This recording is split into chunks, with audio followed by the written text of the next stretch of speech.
Hello दोस्तों, एक बहुत बड़ी कामयाबी इंडिया को एक मर्तबा फिर मिली है कि उसे यूनाइटेड नेशन के सिक्योरिटी काउंसिल का मेंबर चुन लिया गया है।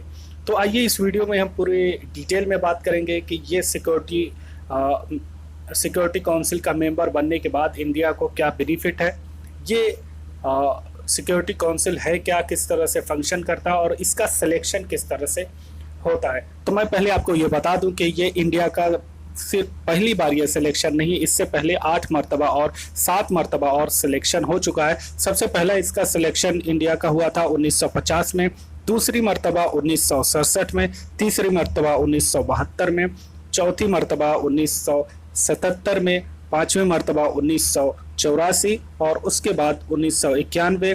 फिर सबसे जो लेटेस्ट था वो 2011 था और उसके बाद अब 2021 इंडिया को इलेक्ट किया गया। ये 2 साल की मेंबरशिप होती है, नॉन परमानेंट मेंबर होते हैं ये सिक्योरिटी काउंसिल में। उसके बारे में पूरी डिटेल अभी बात करने वाले हैं कि किस तरह से ये फंक्शन करता है और ये क्या है। सबसे पहले आपको यहाँ पे ये बता दूं कि यूनाइटेड नेशन की जो स्थापना हुई थी जब ये बना था 1945 में, और इसके काम करने का अंदाज जो है पूरे वर्ल्ड पे कि ये सबसे बड़ी ऑर्गेनाइजेशन है, यानी कि 193 जो कंट्री हैं वो इसका पार्ट है। अब पार्ट होने का मतलब ये है कि वो कुछ फंक्शन करेंगे और वो जिस तरह से आप समझ लीजिए कि आप अपने लेवल पे, कंट्री लेवल पे, स्टेट लेवल पे और फिर विलेज लेवल पे जो ऑर्गेनाइजेशन बनाते हैं और उनको डिफरेंट फंक्शन वगैरह दिए जाते हैं। जितने भी मेंबर आते हैं हर मेंबर को अलग अलग रिस्पॉन्सिबिलिटी वगैरह दी जाती है। यूनाइटेड नेशन के जो मेन ऑर्गन्स हैं जिस पे यूनाइटेड नेशन फंक्शन करती है, उसमें सबसे पहले नंबर पे है जनरल असेंबली, जिसमें सारे मेंबर आते हैं और उसमें मीटिंग होती है और बहुत सारी चीज़ें जो वर्ल्ड से रिलेटेड है वो डिसाइड होती है। दूसरे नंबर पे है सिक्योरिटी काउंसिल, जिसके बारे में आज बात करनी है। तीसरे नंबर पे है इकोनॉमिक्स एंड सोशल काउंसिल, जो इकोनॉमिक और सोशल चीज़ों को वर्ल्ड की देखती है। इसके अलावा चौथे नंबर पे है ट्रस्टीशिप काउंसिल। फिर आता है इंटरनेशनल कोर्ट ऑफ जस्टिस। इसके बाद एक आता है यूनाइटेड नेशन सेक्रेटेरिएट। तो ये 6 जो पिलर हैं इसी पे यूनाइटेड नेशन अपने फंक्शन करती है और इन तमाम को अलग अलग रिस्पॉन्सिबिलिटी दी हुई है, अलग अलग एरिया में ये सारे फंक्शन करते हैं। तो जैसा कि मैं बताया कि दूसरे नंबर पे सिक्योरिटी काउंसिल आती है। तो सबसे पहले ये जान लेते हैं कि सिक्योरिटी काउंसिल का रिस्पॉन्सिबिलिटी क्या है, मेन ये किस तरह से फंक्शन करती है, क्या इसका पर्पज़ है। तो इसका सबसे बड़ा पर्पज़ जो ये है वो है इंटरनेशनल पीस। पूरे वर्ल्ड में, पूरी दुनिया में पीस को बरकरार रखना, पीस को कायम रखना, यही इसका सबसे प्राइम गोल है, सबसे बड़ा मकसद है।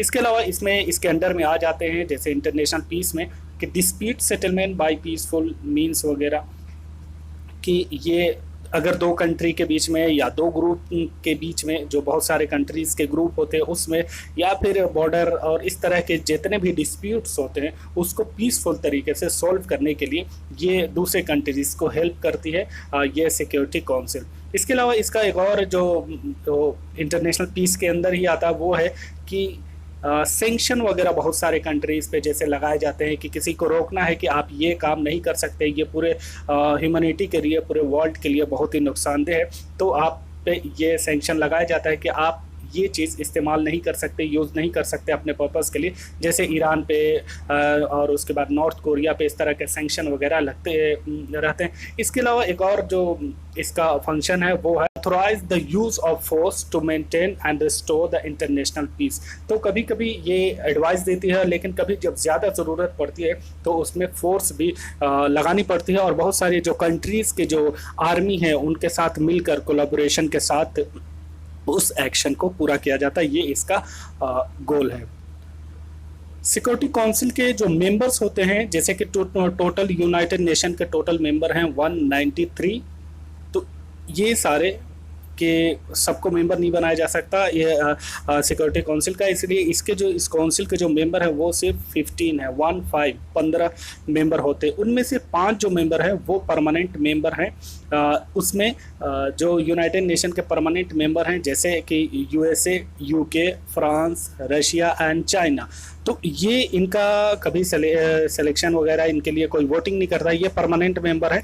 जब से ये नेशन ऑर्गेनाइजेशन बनी है तब से ये इसके मेंबर हैं और ये 5 इस यूनाइटेड नेशन के सबसे बड़े मेंबर है और इन्हीं के इर्द गिर्द यही वर्ल्ड को समझिए किसी तरह से चलाते हैं। इनके पास एक वीटो पावर ये दिया जाता है कि अगर किसी चीज़ को पास करना है इंटरनेशनल लेवल पे और इनमें से किसी एक ने भी अगर उसको मना कर दिया तो वो फिर पास नहीं हो पाएगा। ये इसका रीज़न है और यही जो चीज़ है जो इन पांचों कंट्री को बहुत पावरफुल बना देती है कि इनके पास वीटो पावर है जो और दूसरे कंट्री के पास नहीं है। और इसके बारे में अभी बात भी चल रही है कि वीटो पावर सिर्फ इनके पास क्यों हो, दूसरे कंट्री को भी देना चाहिए या फिर ट्रांसफ़र किया जाए कुछ साल के लिए इस तरह से।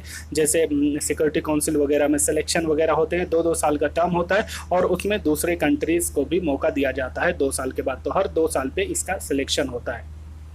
तो 5 परमानेंट मेंबर हो गए और उसके अलावा 10 नॉन परमानेंट मेंबर होते हैं जो मेंबर कंट्रीज हैं 193 मेंबर कंट्रीज, उनमें से सिलेक्शन होता है हर 2 साल के लिए, वो इस सिक्योरिटी काउंसिल के मेंबर बनते हैं। 2 साल का उनका टर्म होता है। इससे पहले जैसे मैंने बताया कि इंडिया भी लगभग आज से अभी 2021-20 में जो इलेक्टेड हुए हैं उससे पहले 7 बार इस मेंबर रह चुका है। तो यहाँ पे वन पार्टी का एक वोट होता है। ये जो मेंबर वो होते हैं, वर्ल्ड को बहुत सेक्शन में डिवाइड किया गया है और ग्रुप में डिवाइड किया गया और उस ग्रुप से किसी एक मेंबर को भेजा जाता है। तो वो एक रिप्रेजेंटेटिव होता है कि उस पूरे रीजन को, उस पूरे ज्योग्राफिकल जो एरिया है, जो कंट्रीज़ है, जैसे अभी इंडिया गया है तो इसमें पूरा जो एशिया का जो ग्रुप है उस ग्रुप का एक रिप्रेजेंटेटिव है। तो एशिया के पूरे मामले पे वो वहाँ पे जाके उसको डील करेगा, उसको देखेगा। अगर कुछ मैटर होता है किसी भी कंट्री का, चाइना, इंडिया, पाकिस्तान, बांग्लादेश, श्रीलंका या फिर जो सऊदी अरब और अफगानिस्तान, ईरान, तो इस मैटर को वो वहाँ पे यूनाइटेड नेशन में उठाएगा क्योंकि इनके वोट से ही इंडिया वहां तक पहुंचा और उसके बाद फिर उसका वहां सिलेक्शन हुआ है। नॉन परमानेंट मेंबर की जो 10 सीट है उनका सिलेक्शन इस तरह से होता है कि सारे कंट्रीज को एक ग्रुप में डिवाइड, 4 बड़े ग्रुप में डिवाइड किया गया और उनमें ये 10 सीट डिवाइड की गई। तो पहला ग्रुप है African states and Asian states. African countries and Asian countries को, इस पूरे रीजन को मिला के टोटल 5 सीट हैं। इन 5 सीट में से ही इन टोटल कंट्रीज में से सिर्फ 5 कंट्री जो इसका मेंबर बन सकते हैं। वो कंट्री उस ग्रुप के ऊपर होता है कि वो किसको सेलेक्ट करके भेजते हैं। एक सीट जो है वो यूरोपियन स्टेट्स को दी गई है और उसके बाद 2 seat Latin American and Caribbean states को दी गई है, 2 सीट। इसके अलावा western European and other states को 2 सीट दी गई है। इस तरह से ये मिला के टोटल 10 सीट हो जाती है और ये रीजनल लेवल पे इनका सिलेक्शन होता है। और हर ग्रुप का, जैसे कि Asian, African, eastern Europe, Latin America, western European countries, जब इलेक्शन होता है तो ये अलग अलग ग्रुप अपने अपने मेंबर सेलेक्ट करके वहाँ पे भेजते हैं। उसके बाद इनका सिलेक्शन होता है। ये हर साल में दो साल में एक बार सिलेक्शन होता है क्योंकि हर 2 साल पे 5 सीट खाली हो जाती है तो उनका इलेक्शन वो उस तरह से होता है। इसका ये होता है कि मेजॉरिटी किस तरह से सिलेक्शन होगा, कौन कंट्री जीतेगा। तो 193 टोटल कंट्रीज हैं, उनमें से 2/3 मेजॉरिटी चाहिए 128 वोट्स, यानी 128 कंट्रीज का, क्योंकि टोटल जो मेंबर है 193 उन सब का एक एक वोट है। तो इस तरह से 128 जो आंकड़ा है वो पार होना चाहिए 2/3 मेजॉरिटी। जिनको ये आंकड़ा मिल जाता है 128 तो वो इसको क्रॉस कर जाएगा। इस बार जो इंडिया को मिला है वो इंडिया को मिला है 184, तो बहुत ही अच्छे मार्जिन से इंडिया ने इस बार जीत हासिल की है। और ये जो वोट होता है वो सीक्रेट बैलेट पे होता है। जो कंट्री इसका पार्ट बन जाते हैं उनको क्या बेनिफिट है या उनका क्या रोल होता है। तो सबसे पहले उनका जो रोल होता है, उन्हें राइट टू वोट मिलता है कि वो वोट कर सकते हैं। उसके जो प्रोसीजनल जो फंक्शन वगैरह होते हैं और जो डिसीज़न वगैरह लिए जाते हैं। तो पहला ये होता है कि अगर कोई भी कंट्री, जैसा कि आपको पता है कि 5 जो कंट्री हैं वही बड़े रोल अदा करते हैं, तो उनमें से कोई अगर प्रपोजल लाता है तो उसके पास होने के लिए टोटल 9 मेंबर का वोट चाहिए, 9 मेंबर का सपोर्ट चाहिए। परमानेंट मेंबर हो या फिर नॉन परमानेंट मेंबर, टोटल मिला के 9 वोट चाहिए। तो अब इससे आप अंदाज़ा लगा सकते हैं कि अगर एक तरफ 5 परमानेंट मेंबर भी आ गए तो 4 नॉन परमानेंट मेंबर का चाहिए। और ये ज़रूरी नहीं है कि चारों जो परमानेंट 5 जो परमानेंट मेंबर हैं वो एक साथ होंगे, वो भी डिवाइड रहते हैं हर मसले पे। तो इस तरह से वहाँ पे भी बहुत सारी ग्रुपिज्म होती है, तो वहाँ पे बेनिफिट मिलता है कि कौन कंट्री किस ग्रुप में जाता है और उसका अपना बेनिफिट होता है। मेंबरशिप का सबसे बड़ा फ़ायदा उस वक्त मिलता है जब उस कंट्री को चेयर दी जाती है, प्रेसिडेंट की जब चेयर होती है, क्योंकि हर साल ये जो हर महीने में इस बॉडी को गवर्न करने के लिए जो प्रेसिडेंट बनाया जाता है वो चेंज होता रहता है। तो जिस मंथ जिस कंट्री का भी ये पोस्ट मिलती है, ये प्रेसिडेंट वो बनता है, तो उस वक्त उसका रोल बहुत ज़्यादा हो जाता है कि वो अपने इश्यूज़ को, अपने रीजन के जो इश्यूज़ हैं, पावर्टी हो या फिर कोई क्राइसिस हो या फिर किसी बॉर्डर इश्यूज़ हो या फिर फाइनेंशियल नीड्स हो, उसके बारे में वो डिबेट करा सकता है उस टॉपिक को, और उसके बाद वर्ल्ड लेवल पे उसको पहुंचा सकता है। तो ये बेनिफिट ज़्यादा होता है। इसके अलावा एक फ़ायदा और मिल जाता है ओवरऑल कि यहाँ पे आपको एक क्योंकि आपके पास अब पावर आ चुकी है, तो बहुत सारे जो कंट्रीज़ के ग्रुप होते हैं, तो कौन कंट्री किस ग्रुप में जाता है, जैसे कि आप इंडिया चाइना वॉर,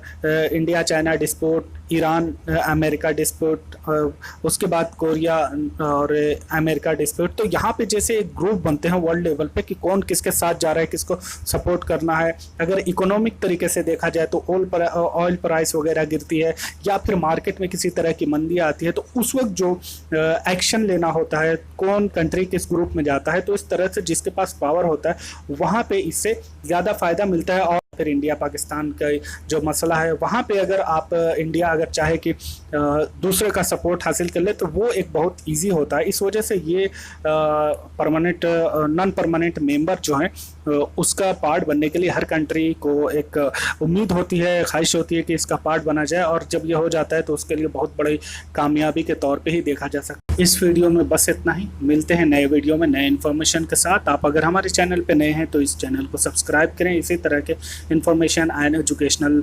वीडियोज़ के लिए।